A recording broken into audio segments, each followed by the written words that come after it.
welcome back to another booktube video from me, Johanna, me, my dog and books. Today I am coming at ya with a bookish Q&A. So this came around because I was humbly excited and chuffed with the fact that 1,000 of you lovely folks wanted to follow, well, subscribe to me on here, and I was like overwhelmed with that. It's, for me, it's all about the community and the questions people ask and chatting with you all on this channel, and it's one of my favourite things is talking to like-minded people like yourselves about books, but all both in the comments and then making videos for you to hopefully watch and enjoy. So what I asked both on here and on Instagram, which was for you to ask any questions you'd like me to answer in a bookish Q&A. So I have all the questions. I could have split them into categories of questions. Like there's a couple of personal ones, one's about reading and one's more about recommendations, but I thought I'll just go through them all as in like, so I think I wrote the ones down from Instagram first and then ones from our my community post here. So there is a mixed order to these. So hopefully you find this interesting. I would say grab a little cup of cha, coffee, water, whatever your tipple is. I've got a rooibos, obviously in a spooky mug, because by the time you see this, it is either a day prior or the beginning of the bear months. So that will be September, and I'll be getting, oh, my notification, I'll be getting very autumnal. Since I only started this channel in January, this will be your first experience of me going full autumn. It's like autumn, winter is my favourite, autumn, winter, spring, favourite seasons. If I could only pick one, it'd be autumn, then winter, then spring. And I don't dislike summer, I'm just not good in the heat. And to be fair, this has been, for most people who like summer, a pretty rubbish weather summer in Scotland. And most of the UK, I think, but definitely Scotland. In saying that, the sun is out. So it was raining really badly this morning. The sun is out. I'm just looking out the window and all I can see is Lucy's nose marks all over the window pane. It's her nose drawings. So I might clean that at some point. Anyway, I digress, as always. Yeah, weather. What did I say? Weather. Sunny. Yes, today it's a little bit just too warm to wear a sweater. So I'm like, come on now. We're nearly in September. Or we are by the time you're watching this. Happy bear month. Anyway, let us get started with my little notepad. I think I got this from my, wait you see, you will like, this actually probably relates to one of the questions, but also like one more chapter. So I got that from one of my Caterpillar stitch boxes. I have my bookish Q&A written down. My writing is appalling, so hopefully I can read it. There are a couple of questions that I'll explain why I don't have one definitive answer for. Don't get annoyed about that. But yeah, grab your tipple, maybe even a blankie, depending how you're watching it. And let's get stuck in. First up, I mean, this is a hard question, and so I've combined it with a couple of questions. Someone said, what's your favourite book of all time? What's your favourite book of all time? And then someone says, what is your 5 favourite books of all time? Right, and then I think there was another one. I'll double check. There was another one that was kind of the same because I wrote down answers to this. Oh. It's my one fave book. So, right.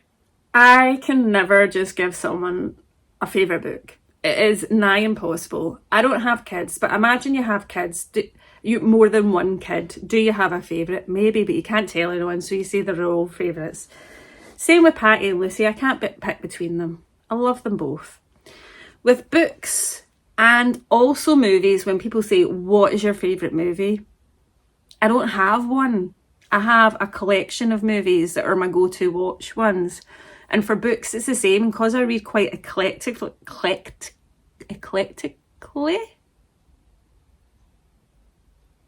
My brain doesn't always work that fast. Because I read so diversely, it's hard to say, here's my one-time favourite book. Because I would have a favourite horror or a collection of horrors or thrillers, and I would recommend it, especially when people say, like, what book would you recommend? And my first question is, what genre are you in the mood for? Or what do you not like? And then I'd maybe... And also, that favourite book always changes. The more I read books and the more new favourites come in the mix. So I have a family of favourites, and I'm going to go through them all. And actually, if I was to do this Q&A in like 2 years' time, there would be different ones in here as well. And that's not to say the classics in here that I don't... Oh, I've just remembered one. I'll write it down before I forget. Oh no, I've got it written down. So, in no particular order, because literally I've written it in a messy mess. And I looked back at my Goodreads, and I've got quite a lot of different 5-star books from across, like, dystopian, horror, thriller, contemporary fiction, non-fiction, middle grade, just a whole plethora. So sit tight as I go through some of the ones. I'm not going to go through the synopsis. I'll just tell you the genre, and if you want any more information about the book or books, let me know in the comments. So weirdly, and it's in no particular order, so the first one I mentioned isn't like my favourite top. It's just one of the ones that kind of came to my head when I was going through my Goodreads ratings. And that's World War Z by Mel Brooks. Dystopian book. Obviously there's a film, so if you've seen the film, I would highly... The film adaptation, leads to another question later, is really, really good. But I highly recommend the book because it's a collective of different voices in a world where, okay, so there is a zombie apocalypse, but it's more than just about zombies. It's about what happens in the world when some global event happens. So take Harari, for example. It was written before then. Obviously this event is zombie apocalyptic, but you start to see points of view. I don't know what, I think I kicked you. Oh, this nearly went badly wrong. There we go, are we back? I might just keep that in. Where was it? So you have journalistic reporters' point of view, medical point of view, different governments from across the world. It is so well written.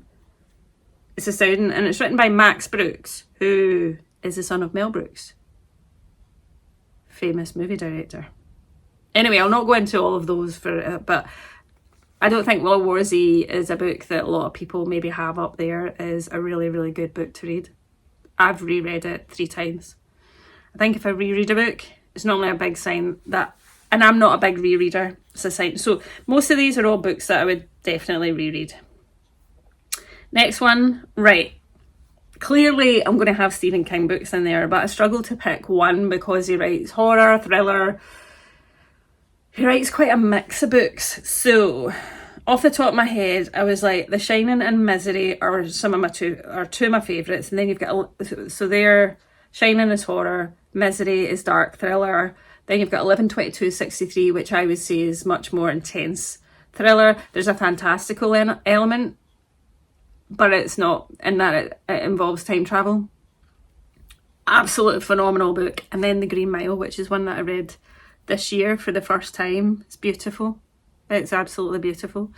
So they're my top Stephen King ones just now. I mean, it's hard to say. I mean, I do love Pet Sematary, Salem's Lot. They're great. And The Dark Half, which I'm currently reading just now. Then we go middle grade, Matilda and Coraline, and Alice in Wonderland. Got Alice in Wonderland and Coraline.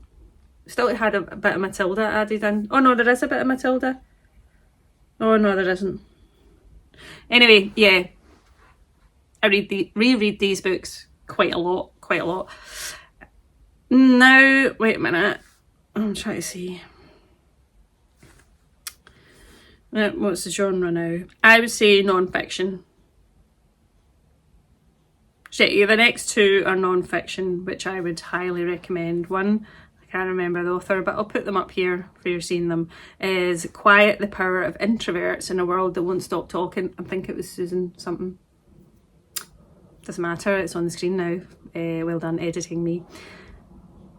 This is a phenomenal book. Is someone who, despite the fact to sit here and chat to you folks, I do that in a very kind of introverted way. Like, I think I'm like, sometimes, certainly in work, appear as a socially acceptable introvert, and that I don't struggle with social situations, but I find them utterly exhausting. I enjoy my quiet time. I need to recharge, and this is a book that really made me understand why, especially like in different parts of life, and it goes back to Victorian times where, for example, or even nowadays, people get worried when there's a quiet child, you know, you should be out talking to your friends, you should be out doing this. Or in the business, in work situations, quiet people not being deemed as confident and all those. So it really myth busts a lot of that, and how, like, if you had more introverts involved in the government and they're just more considered about decisions and things like that, is absolutely fascinating and so much resonated with me. And I would even say, if you're not like a quiet introvert but you're the opposite of that, it's still really worth a read, because then it'll give you a greater understanding of, I mean, if you're an extrovert, and I've got a couple of very good, wonderful extrovert friends, it would give them a better understanding of their introverted friends and relatives. Highly recommend. Another one is Sapiens, A Brief History of Humankind. Outstanding. Both of these I would say you could read in audio if audiobooks are within your are within your capabilities. If not, like, they're great books. I think I've got both of them on paperback. Highly recommend. There's just so much packed in there. Kind of the word is in the title, really. And then there's another one after that. I can't remember what it is. There is another one, but I would say Sapien, or is it Sapiens, is the go-to one. Then I'm going to go two horror ones. I've got Tender as the Flesh by Augustina Bazterrica. Phenomenal. My top, one of my, if it was a top read of 2022 or 2021, I can't remember. They write, I don't know what their original sort of native language is, but their books are translated, and Tender as the Flesh is a dystopian tale of a world where suddenly humans are no longer able to eat meat, so they're farming human meat. So there's a lot of cannibalism in it. The social commentary is outstanding, and the jaw-dropping end, phenomenal, but you need to know that it's about what it's about, because it's not for everybody, for sure. Then the other one is The Reformatory by Tanana Reeve-Dew. This is up there as a stunning horror, which is set in, is it the Jim Crow era of the South in America, and you follow a young boy who is sent to a reformatory, and it's actually based on a school that her great uncle, I can't remember, but certainly a relative, was sent to, and it's where young boys, predominantly of colour, who were troublemakers, were sent, and horrible abuses were done to them. So there's where you watch this young boy who's sent for a really innocuous thing that wasn't even his fault, but you know, there was a white boy involved, so clearly the black child got sent to the reformatory. And the horror of this is not just, so there's a ghost element, and the ghosts of the boys who have been there before and lived through, or didn't live through, I should say, the experience of being in the reformatory. And then there is the innate abhorrent racism. It is so beautifully written. I think it just came out last year. It was in my top 3 books of 2023, and absolutely phenomenal. And first first introduction to that author, and I need to read more of her work. So those are 2 horrors, and then there's a couple of, oh, actually I would say The Last House on Needless Street. There's another, it's horror thriller, psychological horror perhaps. First Catriona Award book that I've ever read. She's now an autobi author, even though The Looking Glass Sound wasn't for me. That was her 3rd book of hers I've read. The Last House on Needless Street was an outstanding, unique read. And I say go in, not knowing anything. Excuse me. And it's okay, you will be confused for at least half, if not more of it, but it is worth it. Then a few others. Oh my goodness, bet you wish you hadn't said, what is your favourite book? What's this one? Oh yes. A mix of contemporary and historical fiction here. And I'm just going to go through them. A Man Called Ove by Fredrik Backman, my first of this author's books, and now an autobi author. Stunning. Weirdly, despite the fact I'm not into sci-fi, The Martian by Andy Weir made me lol a lot. And a brilliant book. A really great dystopian, also amazing characterization. Homegoing by Yad Yassi. Phenomenal sort of, what would you call it, when it goes through the centuries. It's like a saga that goes through the centuries, where you're seeing from hundreds of years prior through colonialism, modern day sorts of slavery into present day. Stunningly written. And I have no other words other than absolutely read it. 3 Martini Lunch, one that I really adored and I read years ago, and it still stays with me, set in the 1950s New York, was it? And The Great Alone by Kristen Hanna. Kristen Hanna books basically fail, very few are ever not a 5-star for me, and The Great Alone was the first one I read.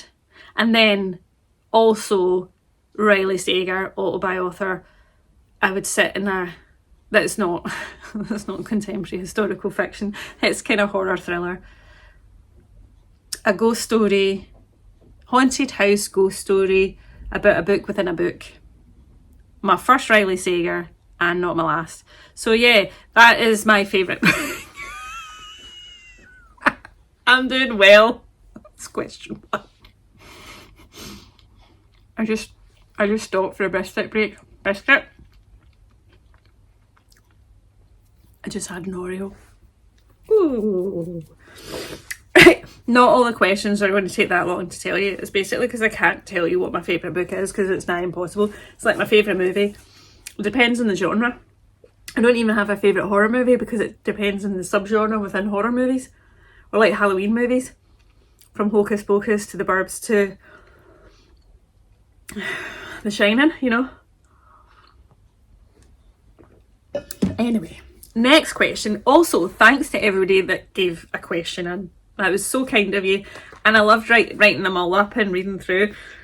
And I hope you enjoy listening to the answers. So, the next one is, if I could read one book genre for the rest of my life, what would it be? If you're going to force me to pick just one, it would probably be horror to perhaps... Oh, right. Ideally, I would pick horror thriller. There are 2 different genres. Because I would get bored reading the one genre. That's why I read so widely. But if I could only pick one, it would probably be horror. And I would say as long as that horror was diverse. And not like horror from... Like, just, oh, well, it doesn't matter, and it's just for the rest of my life. So it would just be all the horror from the past and going forward. Yeah. So, hopefully that answers that one. A couple of you asked, what is my favourite place to read? So, a little bit here on this chair, but I would say mostly in my bed.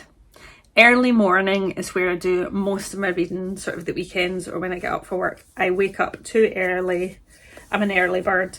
So that's where I do most of my reading, or I'd love to say at night, but I probably last about 10 minutes at night before I fall asleep, irrespective of the book, irrespective of how good it is. I can't stay awake. But I'm like the opposite in the morning. I'm like, ding.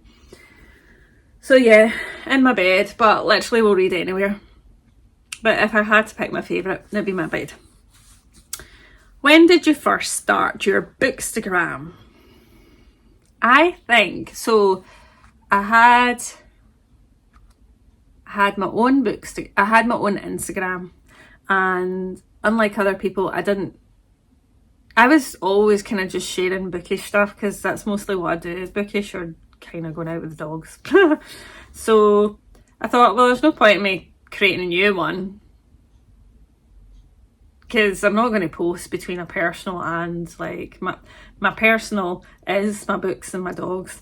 So I just changed the username on my one, which didn't have very many followers at all, from I can't even remember what it was before, to Me, My Dog and Books. And it's a singular dog, Me, My Dog and Books, because when I started it, we only had Lucy. Now we've got 2, but you know, just so that all my usernames across like Instagram, TikTok, YouTube is all the same, I haven't bothered changed it, because in case I can't get one or the other, and then it's like, oh, there's one channel where I've got one like singular dog and the other one's like multiple. So there's nothing in that. It's just what I've kind of, what do you call that? Historical, and I've not changed it. I have intermittently wondered. Oh, so no, that's not what you asked. Why? Like, so it was early 2021. So like early winter of 2021 is when I started trying to figure out how to do Bookstagram, and I've just kept going since there. I enjoy the community there, as I do with all the channels I'm on. There's just such a lovely community, and trying to learn like my likes and dislikes when it comes to reading and sharing stuff, and it being more like fun, playful and creative rather than about the numbers per se. Saying that, I am aware that I am doing a bookish Q&A because I hit 1,000 subscribers, but you hear what I'm saying. You hear what I'm saying. Oh, what was I going to say there? Yes, I have intermittently thought maybe I should drop the books, not the books. Maybe I should drop dogs from, so it shouldn't be like Me, My Dogs and Books. Maybe it should just be like Johanna Reads. And then I was like, no, because if you're going to be following me, you're going to see dogs. Like, pretty much my life is dogs, books, tea, talking about books, buying books, reading books, getting books from the library, bookish merch, everything bookish, and a little bit of gardening, yoga and stuff like that. Anyway, I am so terrible for like completely digressing all the time. I should really pick up the pace here for you. The next one was, not that, covered that one, because there was a couple of questions about my favourite book, of which I couldn't give you a definitive answer. The next one is, has horror or thrillers always been your fave genre? And I was thinking about it, so I was like, has it? And I think it has. Well, apart from when I was really young, where I would like read books like Matilda, I think The Secret Seven, Judy Blume, so none of them. But when I got into my early teens, so like, or tweenies you would call it, like 11 or 12, that's probably when I discovered Stephen King, and then also Dean Koontz, and went into the world of dark thriller and horror. This is my tea bag. So yeah, always have, but I'm not very good at sticking to just one genre, because I like, kind of like my TV or my film watching. I'm quite mood reader and seasonal, and I get different things from different types of books. But still, it's probably why I said horror thriller if I could only read one genre, even though I know that's not one genre. I'm taking liberties with the answers, friends. taking liberties. So the next one is, do you think you'll do live reading sprints? So this one was about my channel, and I think I would like to do that. I just haven't figured out technically how to do that. I mean, I'm sure there's YouTube videos or how-to guides. So if anyone here is an experienced YouTuber and knows how to do such thing, I would do it, because I do quite like joining people's reading sprints, where you kind of have a chitter-chatter about what you're reading, what you're doing. Like some people will be doing readings, will have reading sprints on in the background if they're working, if they're studying, or if they're cross-stitching or doing anything. And others will be reading books. So I do like watching other reading sprints, so I would quite like to do it for this channel at some point. I just don't know how to. Although, given my job, it's the kind of thing, not that I would do this in my day job at all, but I do like try to find out how to do technical things, like in digital. So, I don't know, would you folks like me to do reading sprints at some point? Autumnal ones would be good. So let me know. And then I'll figure out how to do it. The next one is, which books to movie adaptations have you enjoyed? When I was writing these down, I realised all of them are quite dark. So that says a bit about me. So the first one that came up was Coraline. I think the Tim Burton adaptation of that is amazing. Also It, and I say It as in the most recent 2-part movie adaptation. Thought that was brilliant, so good, and so close to the book. The other one was Psycho, because I'm a big Hitchcock fan, and saying that I had probably watched the film before I read the book. But that's a really, really, really good adaptation. You actually get a little bit more into the like learning about. Oh my God, what's the main character? Not Janet Leigh, but Anthony Perkins. Who does he play? Oh, it's gone. Should know since I've watched it a gazillion times. But you start to get a bit more of an understanding of his relationship with his mother in the book. Another one is I Am Legend. That is a very good dark story. The ending's a bit different. There's a couple of different things between the book and the film, but both are really, really good. And in hindsight now, The Green Mile, Shawshank Redemption. I think those were most of the ones that came to my mind, kind of older ones. I was trying to like think of modern day ones and I can't even think of any. One I would say is the opposite, which is the book is way better than, no, the film is way better than the book in my personal opinion. I didn't even know it was a book until a couple of years ago, which is Jaws. I love Jaws the movie. I've even got a board game of Jaws. It's just a brilliant film. And then when I discovered a couple of years ago it was based on a book by Peter Benchley, I was like, need to read that. Read it, hated it. The characters do stuff that I was just like, no, that is not. And it's probably, I don't know if you maybe did it the other way around, you have different feelings. But no, just wasn't for me. Anyway, that was a additional question that none of you asked. I thought I'd put it in anyway. Next question is, so it was like, what books would you, or the best books you would always recommend? Again, that's really hard to say just one because it depends on the genre. So if it was genre and someone said kind of historical, maybe fiction, I would say Four Winds or The Great Alone, which isn't purely historical, by Kristen Hanna. If you like contemporary literary fiction, I would 100% say any book by Tiffany McDaniel or Coco Mellors. So Blue Sisters by Coco Mellors or On the Savage Side by Tiffany McDaniel. If you're into horror, it depends on the level of horror, because horror, humour, and kind of want to get into horror but be more accessible, probably any Grady Hendrix books, but most specifically the Sun Book Club's Guide to Slaying Vampires or My Best Friend's Exorcism, or a Riley Sager if you're into thrillers. Very good accessible twisty thrillers, or John Mars for speculative fiction. So any John Mars, like The Marriage Act. if you wanted to start with Stephen King, who I often refer to for horror or thriller, would say Misery. But see, it depends on the Stephen King, because sometimes depending on when they were written, you have to take account of some of the language that's used. It's maybe not what would be used nowadays. Is there any other ones?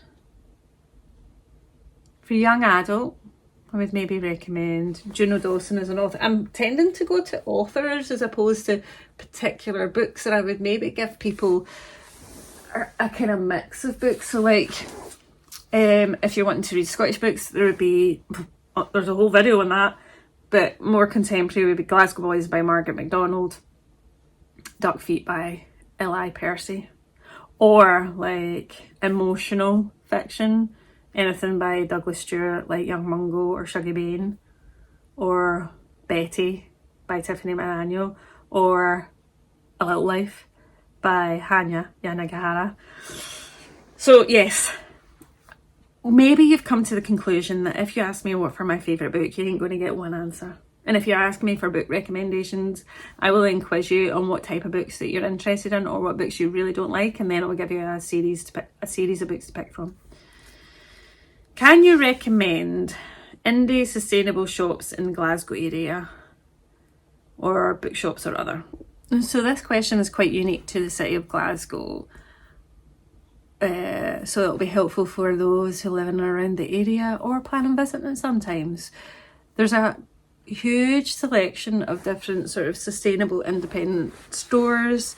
So if you're looking sort of like for fruit and veg, deli kind of stuff, you've got Roots and Fruits, and Locavor is another one. I think the Locavor do, I don't know about Roots and Fruits, do like veg and fruit box deliveries. Most of them are stores are in the south side or West End, Finniston area. For clothes, we've got hundreds of charity shops. There's hundreds of charities. There's loads in my area. There's quite a lot in Glasgow. The West End is great for charity shops, but so is the city centre. There's some good ones like Cancer Research, British Heart Foundation, and some independent ones, and Age Concern, and a few other ones, which are great to have a good nosy about, and they'll have a mix of clothes, shoes, bric-a-brac, and books. There's loads of great second-hand bookstores, and I would say most of them are in the West End of the city. And if you were just to Google second-hand bookstores in the West End, you've got Caledonian Books, is it Thistle Books, and Voltaire, and then there's another word, Voltaire something, but put second-hand books, Otago Lane, and you'll find it. There's lots of pop-up markets will happen at different weekends in the city, so it's always quite good to Google. There'll be like zero waste markets or indie makers markets. Normally they happen in a place called BAD, B-A-A-D, in Glasgow, or Merchant Square have indie markets, so lots of independent makers. And then you've got like vintage clothes stores like Mr. Ben, that's kind of retro, or you've got second-hand record stores as well. So hopefully some of those are examples for you. What have I done with my... Oh, okay. My notepad. I'm terrible for sitting like this way on a chair and putting my legs over the arms. Oh, that was that question. Next question is, if you could have 3 physical books, which would they be? Or 5? Someone else asked a very similar question. Okay, if they're ones I could reread. Coraline, Misery, so Coraline by Neil Gaiman, Misery by Stephen King, A Christmas Carol by Charles Dickens, because I read that every Christmas Eve, Matilda by Roald Dahl, and see, thrillers are hard because once you know the end, then you know the end. I know that's with any book, but you kind of then know the twist.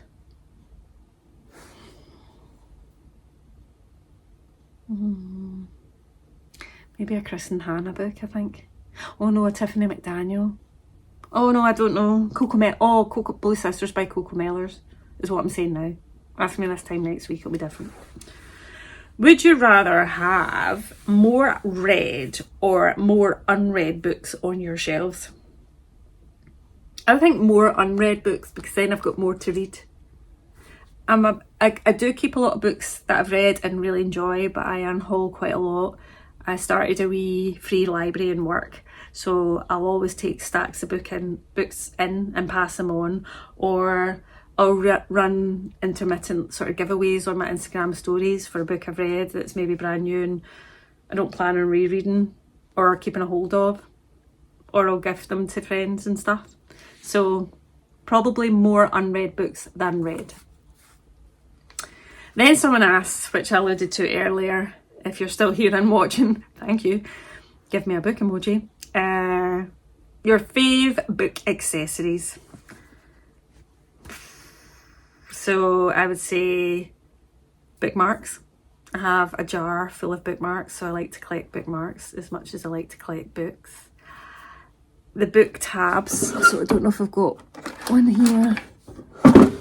So, 2 seconds. See if I'm buddy reading books or reading books for book group or stuff like that, I'll use little tabber things like this to mark my place in books. So I like to have those. Book lights, I don't collect them, I do have a book light, which is helpful for when I'm not reading my Kindle. Book sleeves, I don't have any around to show you, but the material sort of pockets that you put paperbacks and hardbacks in. Anything that's got bookish things. Whoops. So like my pop socket on my phone cover. It's got bookish tattoos. It's not really merch, is it? I've got a bookish blanket. I've got bookish cushions. I've got bookish jumpers. If there's any sort of merch with books on it that's bookish in any way, well, I suppose it's fave accessories. Well, I would call those accessories. Yeah, those are the main ones. What book could you talk about forever? I really struggled with this one because I don't know. Because it depends on my mood. So one day I could be like really into my horror and like talk to you about any horror book that I absolutely adore. Like Tender as the Flesh or The Shining, Salem's Lot. But I would say maybe if I was to talk to you about a book for like not forever, that's a very long time to know. I would say contemporary fiction, probably something like Blue Sisters on the Savage Side, Blue Sisters on the Savage Side, Betty.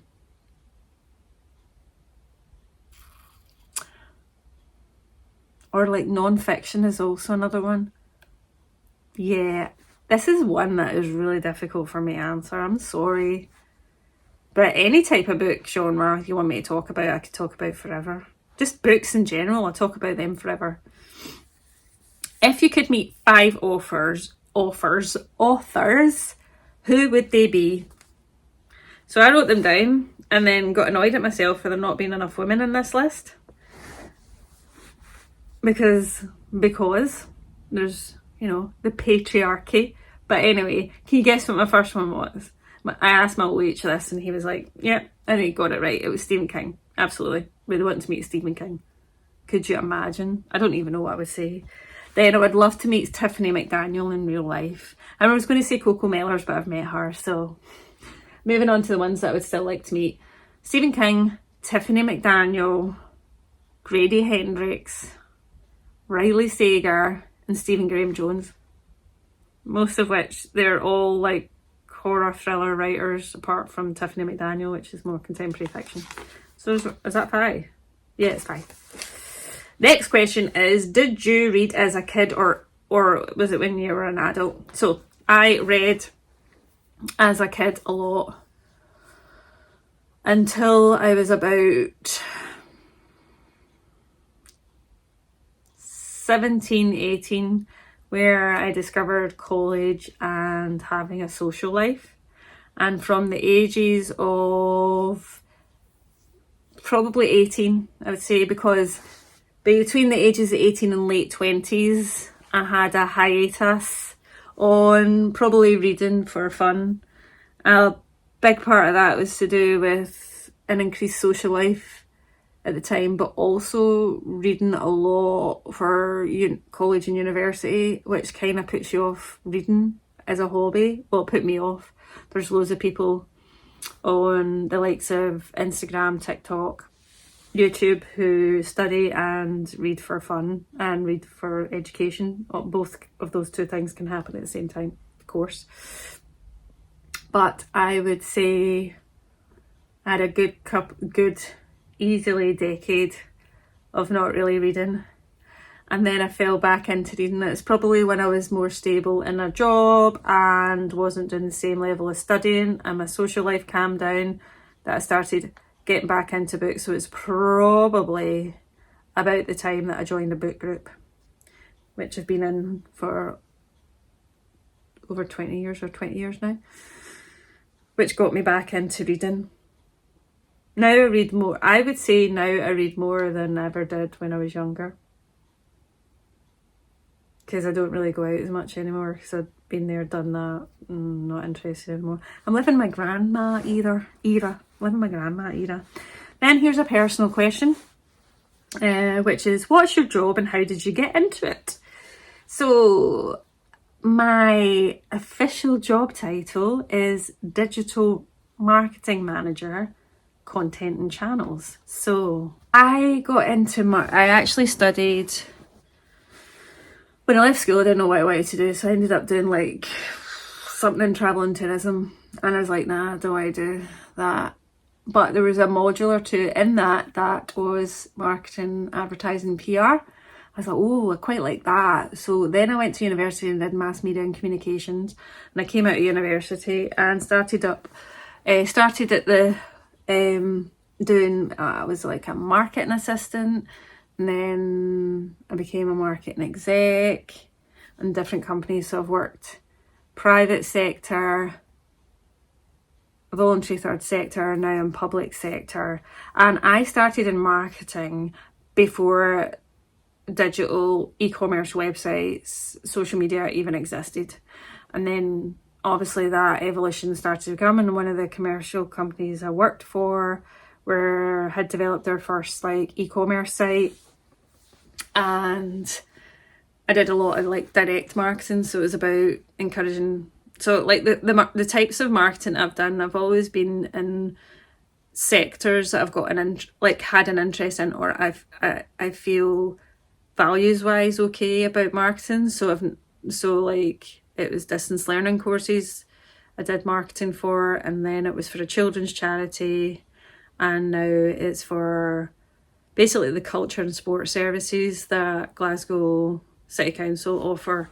So I work for an organisation that's an arm's length organisation, predominantly funded by the City Council, and we manage and look after all the city museums, libraries, sports centres, major events that will be the likes of from the World Pipe Band Championships right through to Celtic Connections music festivals, cultural festivals, big sports events.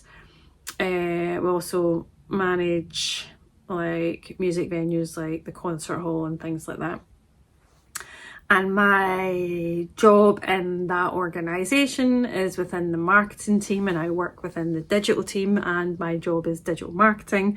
Mostly, so I've done things like website development. I'm an all-round marketer, so I know how to do marketing on different channels, but now I've specialised particularly on digital marketing. So that'll be social media, digital advertising, both on social media and other platforms like Google, YouTube and stuff, and content creating, which you would think would mean that I know how to create good content.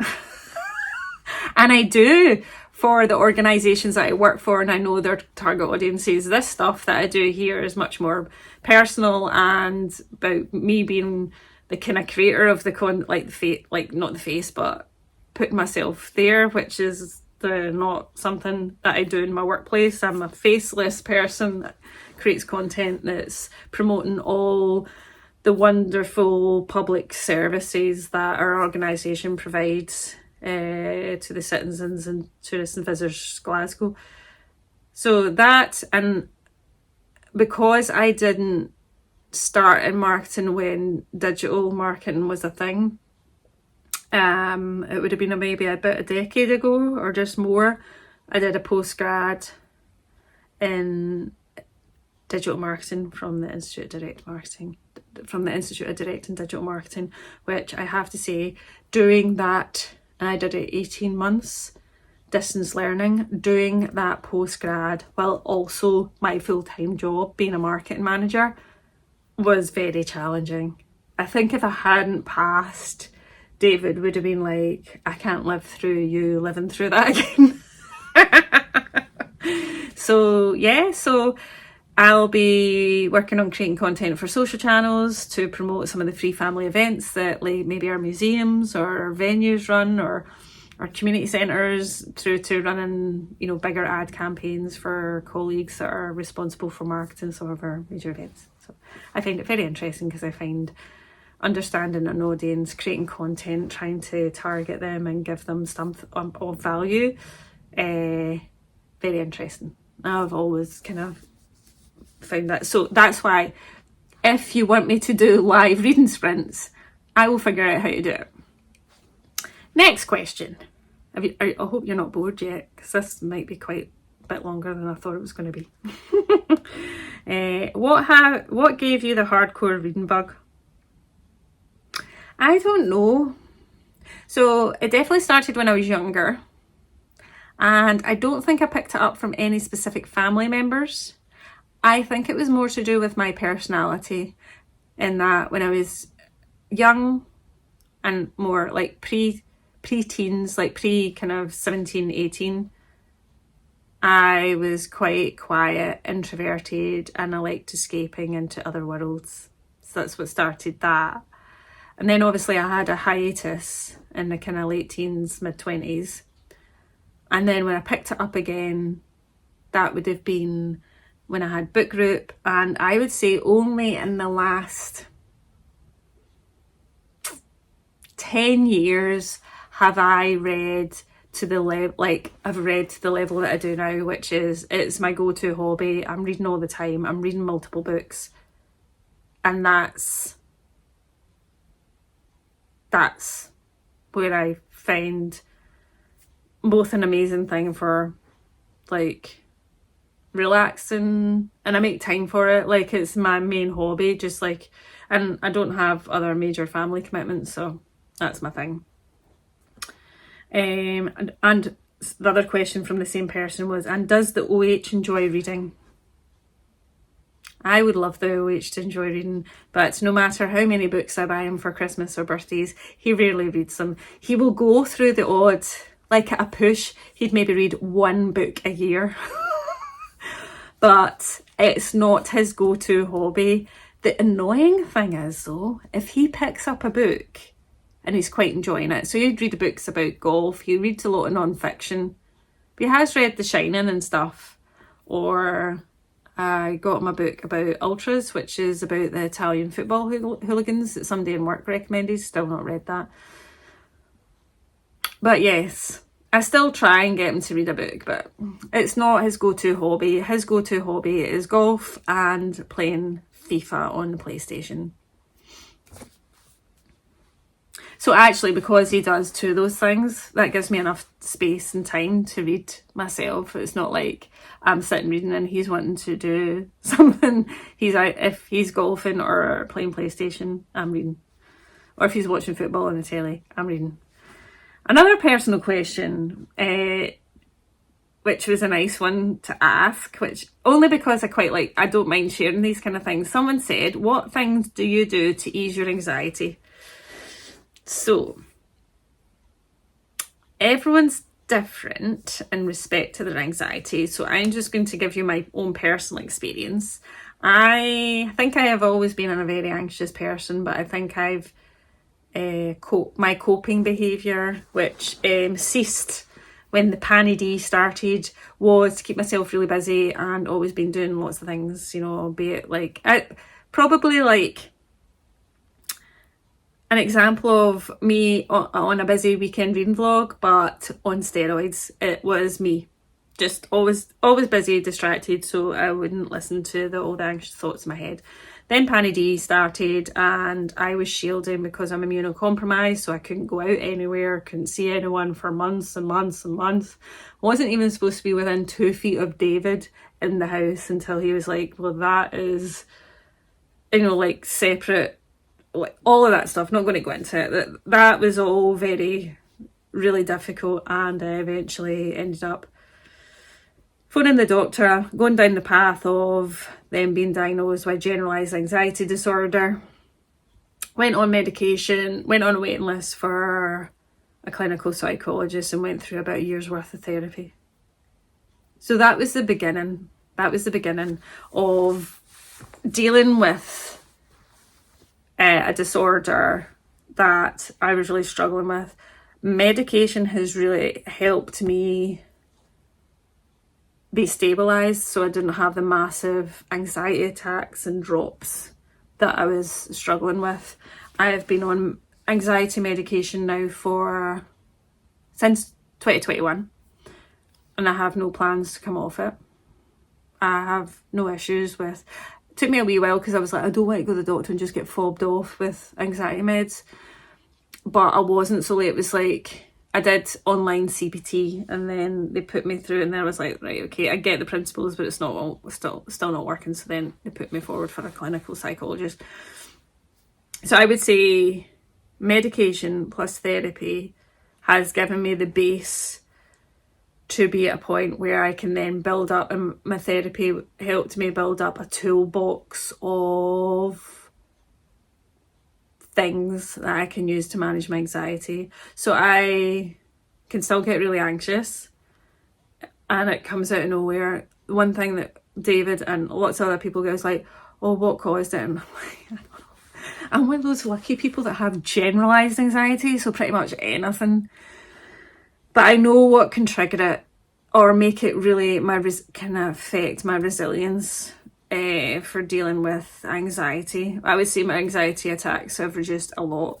So that is eating healthily for me, which is just not eating loads of junk food and crisps and stuff, like eating like homemade food or food anyway, whatever's in your gift or whatever's in your realm of healthy eating.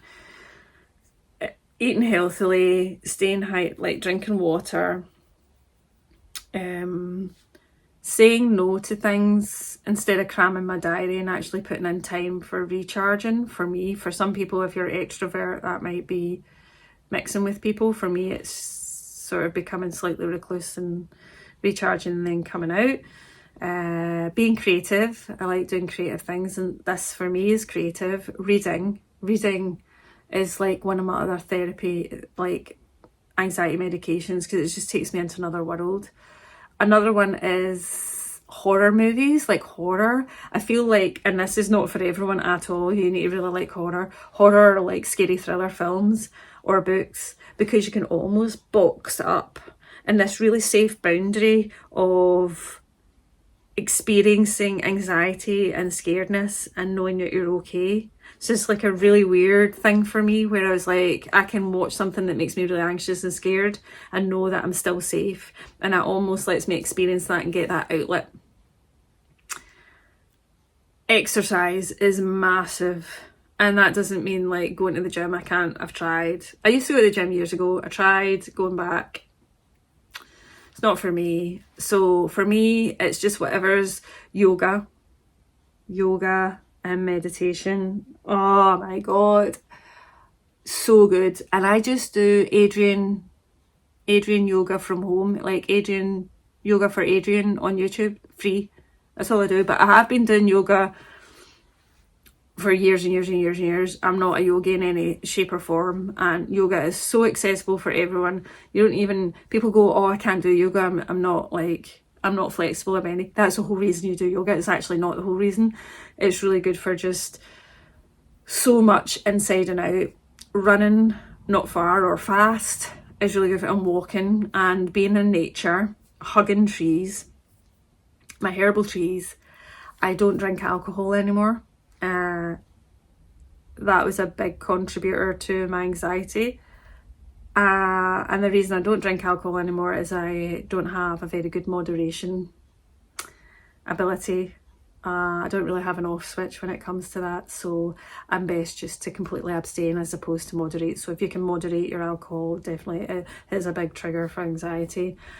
Having baths, having naps, and doing things that bring you joy and less of things that don't. So those friends or people that you hang out with who maybe just give you negative energy or too much hard work, cut out and get comfortable with being in your own company and being aware and being open and honest about my anxiety has helped a lot, because actually sometimes I think when I say, so these are things that will help manage my anxiety. There's a different toolkit of stuff that I would use if I'm on the cusp of an anxiety attack and I need to talk myself down, which thankfully is fewer than it used to be. Oh, that's quite a lot. Hopefully that wasn't too oversharing. The next one is back to books. Any funny reading memories or stories? And when I actually, David, when we were at a friend's surprise dinner last night, and David drank a lot of wine, so he's feeling very gently delicate. He's feeling delicate today. So when I woke up and I was like, oh, is it time to go home now? Because we've got things to do. And I'm not very good at just sitting in a hotel room, just like, long time to go. And I was like, do you want to hear all my bookish cute questions people ask me? And he wasn't really wanting to, but I told him anyway, because I was like, I had to listen to you. We were quite drunk last night, so you're listening to me now. Anywho's, that's a digression. What I would say is, when I told him this question, he reminded me of something that I'd totally forgotten about. But the one that I'd remembered was the numerous times that I've walked about, pre-audiobooks to be fair, reading my Kindle and walked into lampposts, tripped up over my own feet, and walked into bollards. It's quite common. I don't know. It's quite common, and sorry, thanks friends. You never guess what you've just done, which is absolutely saved me from someone selling something at my door because they saw me talking on my camera. Thanks guys, because we're just selling HelloFresh, which is kind of like the Gusto box I get, but they don't do good plant-based stuff. Again, not relating to this video. Anyway, that was the ones that I thought of, and then David was like, no, it's the Sherlock Holmes one, remember that? And I was like, what? And there was this one. So David is a big fan of Sherlock Holmes, and he used to go through reading Sherlock Holmes books when he did read a little bit more. And I thought, oh, I need to find out what this is all about, because I've not really read Sherlock Holmes, and this was only about 5 years ago. And I started listening to a Sherlock Holmes book on audio. And I was listening, I remember telling David, so this is happening, and then I was like, and this is happening, but I'm really confused because now they're in this other country, but previously he ended up discovering that what I was reading was like a collection of Sherlock Holmes stories, and I thought I was reading a novel, and I had no idea like what was going on. I was like, wait a minute. So I was reading a whole series of different stories that were not connected, thinking they were in a novel, like thinking it was a standalone novel. It's no wonder I had no idea what I was reading. And I don't even know how that's possible to do that. I'm sure there's others, but I can't remember any. Next question is, you read many books at the same time. Have you always read like this? And do you have ADHD? So ADHD, no I don't. Not that I'm aware of or ever been diagnosed or sought help out for. I do have my therapist told me I have OCD tendencies, which is part of my anxiety. So I am not fully diagnosed with OCD at all. However, I have OCD tendencies that I use as coping mechanisms for my anxiety. That's because we have probably on a spectrum of different, if anyone's got mental health issues, there's a spectrum of different things. I read many books at the one time. Yes, I can read anywhere between 3 to easily 6 books all at one time. I have never normally read like that. It's probably only in the last 5 or 6 years maybe that I've read like that. I used to be one book at one time, but what I discovered was sometimes when I'm in a different mood, and in the era of Netflix or like streaming services, I would normally like, oh, I want to watch a bit of a true crime, or then I want to watch thriller, and then want to watch a movie, and so I'll jump, and I could be watching 3 different series at a different time, and as long as they're roughly different genres or different stories, I'm cool about it. And if not, they can get too muddled. So like just now I'm reading a horror by Stephen King, I'm reading a thriller on audiobook, and I was reading queer horror, which was quite different to the Stephen King run, on Kindle, and then there could be normally like a contemporary fiction in there. So that's a new way for me to read, and I'm quite enjoying that because I kind of pick up. So I might be jumping or I'll read one a little bit faster because I'm doing it as I'll do buddy reads, so I'll do books for my book group, and then I'll be wanting to do ones that I've got from the library and stuff. So as long as the stories aren't too similar, or they're like too similar genre, I can jump between them pretty easily, because it is kind of like, right, will we watch episode X of this show that we're watching, or will we watch that one? So it like works the same in my head when it comes to books. And next question, and last 2 questions you will be pleased to hear, because this has been going on for a while. How's your tipple coming on? Mine's got a wee bit cold because I keep talking at you. So the next 2 questions are related. I think it was by the same person. One is bookish, another one is personal. And the one that is bookish that says, are you a romance reader? And I would say categorically now, probably not. I used to be like, no, I've always been a closed door romance reader, as in very much PG-13, You've Got Mail, Sleepless in Seattle level romance, because that was the kind of movies I read, and I would read those kind of books. And then I discovered, like many genres, I was like, oh, it's not really one that I would fear. Like there were books like that I quite enjoyed, and then at Christmas time I would read quite a lot of the cheesy Christmas romance ones, but they're really like, well, not so much now, but they used to be really like white and heteronormative, which is just all a bit blah. And there wasn't shown a lot of diversity in that genre. I think that's changed a lot now, especially if you're a romance reader. You can, great LGBTQ plus romance that have much better diversity of people of colour as main characters, and the setting and age and all of that, which is great. I just think the older I've got, and because I've always been horror, thriller, contemporary, romance isn't a big genre for me. I don't mind a wee bit in it, like Lessons in Chemistry, there is one. There's maybe sometimes a bit of, but I can't have it as the main genre. For me, I wouldn't pick up a romance book anymore. And that's just because my tastes have changed. I don't poo-poo the genre. I don't like poo-poo any genre. I think people can enjoy whatever books they enjoy reading, if they enjoy reading. So no, it's just not the same way that high fantasy, world building fantasy books aren't for me, because my brain doesn't compute it. Or like hard sci-fi. I'm not very good at that.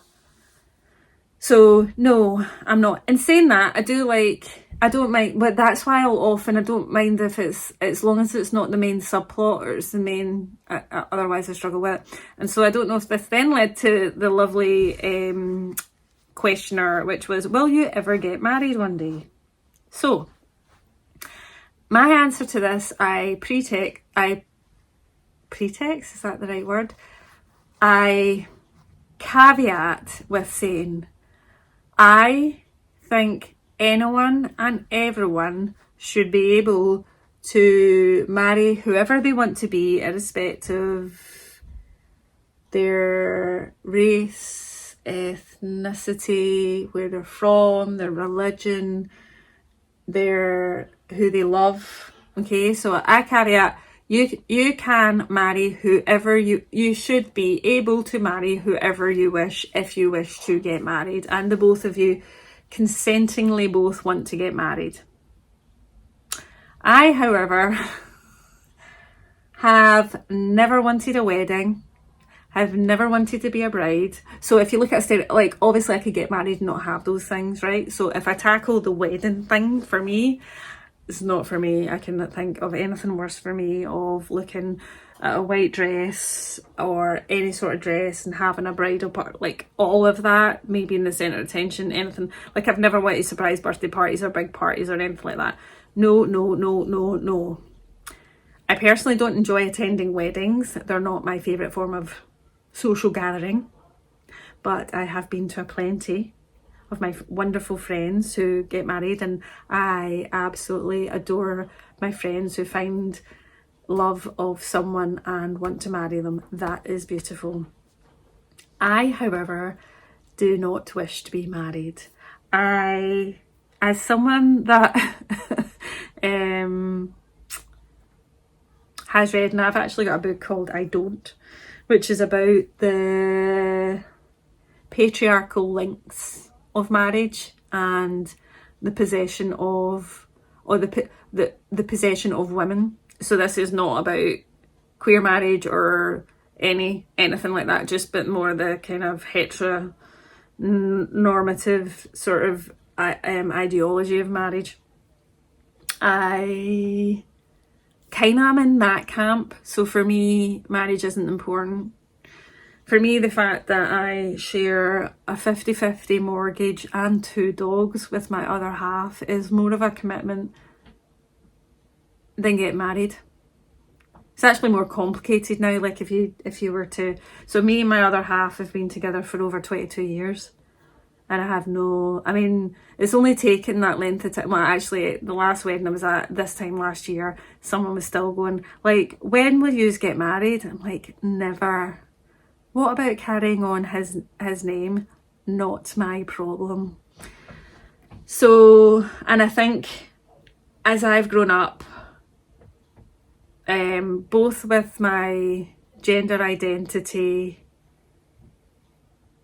femininity or lack of, or playing around with my femininity and how I feel around that, I think assumptions about my place as a woman in the world, and like, get married, having kids, that whole, which, see, if that's what you want to do, absolutely do it, and I hope you do it with someone that you love and because it makes you happy. None of those things were of interest to me at all, and it's not that I think any less of people that want to get married and have got married or have kids at all, because I think my thing is choice. Women need to have choice. People need to have choice about what they wish to do or don't do. That choice to marry someone you love, that choice to not marry but be with someone that you love, to have positive, healthy relationships, or choose not to be with someone and choose to be on your own, but to have, whether that's intimate or not, friendships or relationships. All of this is like, whatever makes you happy as a person, and actually a lot of that should be use yourself and be happy in yourself and not dependent on other people to make you happy, because they can't. You need to find happiness in here. That's not to say I love my other half, but I need to be able to be independently happy without, like, of myself. Because I'm the only person in control of myself, if that makes sense. So I'm very much,